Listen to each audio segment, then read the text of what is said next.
Bonjour, bienvenue sur Matin Nouveau, cette fameuse rubrique de début de semaine où nous méditons une phrase de l'évangile du dimanche suivant. Et il se trouve que le dimanche suivant, c'est Pâques, le 4 avril. J'avais vraiment à cœur de vous partager... Alors, c'est très compliqué dans cet évangile-là de choisir une phrase, mais admettons que je prenne celle-ci, il y en aurait tellement d'autres.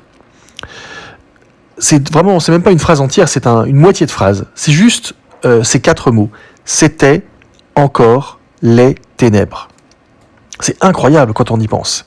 Cette idée que le moment où la lumière est entrée dans le monde par cette victoire de Jésus sur la mort, qui a une signification immense pour nous, pour toutes les générations qui ont suivi, ça fait plus de 2000 ans que ça dure. Cette idée que la mort ne peut pas avoir le dernier mot, et que rien de ce qui, habituellement, on pourrait s'imaginer, nous se dresse sur notre route, nous bloque la route, rien de tout ça n'aura jamais plus le dernier mot, parce que si Jésus a vaincu la mort, alors l'espérance est plus forte que toutes les ténèbres et toutes les tristesses et tous les désespoirs que nous pouvons ressentir. Il n'y a plus d'impasse possible en mode chrétien. Le mur de toutes nos impasses a été volatilisé par cette résurrection. Il y avait 3 petites choses que je voulais vous partager. Donc la première, c'est ça. C'est tout d'abord cette idée que il fait encore nuit alors que la lumière s'est déjà levée. Et c'est souvent comme ça dans nos existences. Souvent, quand ça commence à aller mieux, on ne se rend pas toujours compte que c'est en train d'aller mieux. Il y a un petit temps d'adaptation et de relecture. Et c'est pour ça que dans la Bible, on nous invite toujours à guetter les signes de l'aube. La figure du veilleur, elle est très importante dans l'Ancien Testament. Le prophète Isaïe en parle souvent. Et vous remarquerez que l'aube, c'est un moment qui est indéfinissable puisqu'on n'arrive jamais à déterminer le moment où la lumière a supplanté les ténèbres. C'est un glissement qui est très progressif. Mais dans nos vies, souvent, quand des solutions commencent à arriver, on n'en est pas encore tout à fait conscient. On commence à s'en rendre compte quand ces solutions deviennent concrètes, en fait.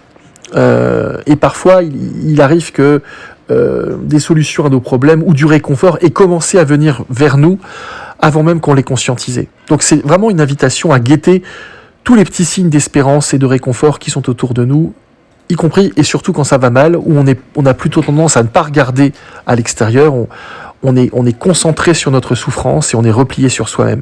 Pâques est une invitation à ouvrir notre cœur à l'espérance, même quand ça va pas. La deuxième chose, ce que j'aime infiniment dans cet évangile, c'est la course entre le jeune et le vieux, entre Jean et Simon-Pierre. Jean étant l'adolescent et Simon-Pierre est déjà un homme mûr. Et j'aime beaucoup cette course pour arriver au tombeau et pour constater que Jésus est ressuscité. Et ce qui est extraordinaire comme symbole dans ce moment précis, c'est que le jeune, qui est Saint Jean, arrive le premier. Cette figure de Jean, elle est vraiment la figure du mystique, du disciple bien-aimé, qui a une relation directe avec Jésus. Il pose sa tête sur sa poitrine pour écouter son cœur. C'est vraiment le signe dans l'Ancien Testament de la transmission. Jean, c'est celui qui est en filiation directe. Simon-Pierre, il a une relation différente avec Jésus. Simon-Pierre, il a une relation de chef instituée par Jésus. Il représente, lui, davantage l'Église institutionnelle. Et dans toute l'histoire de l'Église, depuis 2000 ans que ça dure, c'est toujours pareil. Les mystiques arrivent toujours les premiers. Comme Jean est arrivé le premier au tombeau. Les mystiques sont ceux qui ont changé l'Église. Prenez Saint François d'Assise, prenez Saint François de Sales, prenez Sainte Thérèse d'Avila, Sainte Thérèse de l'Enfant Jésus. Prenez un Jean-Paul II aujourd'hui. Les mystiques sont toujours ceux qui ont une longueur d'avance, une vision d'avance. Ils sont souvent incompris. Ils arrivent les premiers, mais l'Église, elle met parfois du temps à suivre leur vision prophétique. Mais heureusement qu'ils sont là. Mais ce qui est magnifique dans l'Évangile, c'est que Jean, bien qu'arrivé le premier, s'efface pour laisser Simon-Pierre, qui est plus vieux, donc qui met plus de temps pour arriver, il le laisse rentrer le premier pour valider que Jésus est bien ressuscité. Et c'est toujours pareil dans la vie de l'Église. Nous avons de véritables prophètes qui souvent inventent l'Église du présent ou l'Église de l'avenir, dans son organisation, dans ses intuitions. Mais il faut toujours quand même laisser le temps à l'Église de valider. Ça prend un peu de temps parfois, mais c'est nécessaire. Sinon, bien sûr, ce serait la porte ouverte à tous les excès. Et puis, la troisième chose qui me touche dans cet évangile de Pâques, c'est cette idée que on nous dit que le suaire, c'est-à-dire le drap qui a recouvert la tête de Jésus, est non pas posé avec les linges, mais roulé à part à sa place. Je trouve ça incroyable que Jésus ressuscite, donc il se relève de la mort, Et puis quelqu'un a pris le temps de faire le ménage dans le tombeau et de ranger les linges, de rouler les linges pour que tout soit à sa place. Quand les témoins vont arriver et vont voir ce qui s'est passé. Alors quelle est la signification de ça ? Peut-être que montrer simplement que dans le plan de Dieu, tout est organisé.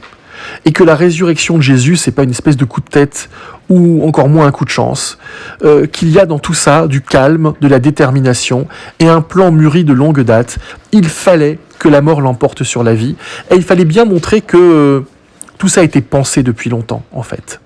Il était évident que Jésus vient au milieu des hommes manifester l'amour de Dieu. Il était évident que les hommes ne pourraient pas le supporter, parce que l'amour de Dieu, vous savez, c'est quand même compliqué de le supporter, ça nous dépasse de partout, et Dieu nous aime bien plus que nous ne nous aimons nous-mêmes.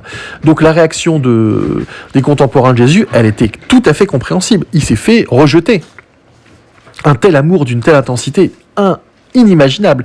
Et seuls ceux qui en ont vraiment pris la mesure petit à petit, les saints, nos grands frères et nos grandes sœurs, qui se sont laissés aimer par Jésus, leur vie en a été bouleversée complètement.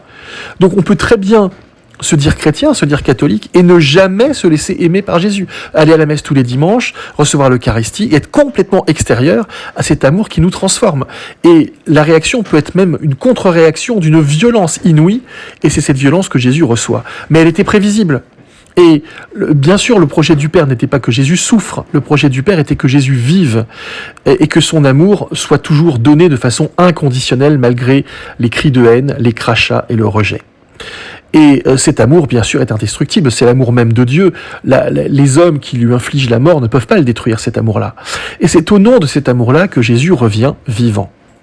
Et c'est un plan mûrement pensé, et Dieu le porte dans son cœur sans doute, depuis le commencement même de l'homme. Il fallait qu'il vienne jusqu'à nous, et ces linges rangés et bien mis à leur place dans le tombeau sont bien là pour nous dire, mais tout est à sa place, c'était prévu. Il était prévu que la mort l'emporte sur la vie depuis bien longtemps, et ce plan suit son cours, et il continue encore aujourd'hui. Et nous pouvons avoir confiance dans le fait que tout cela est bien ordonné, tout cela est bien organisé.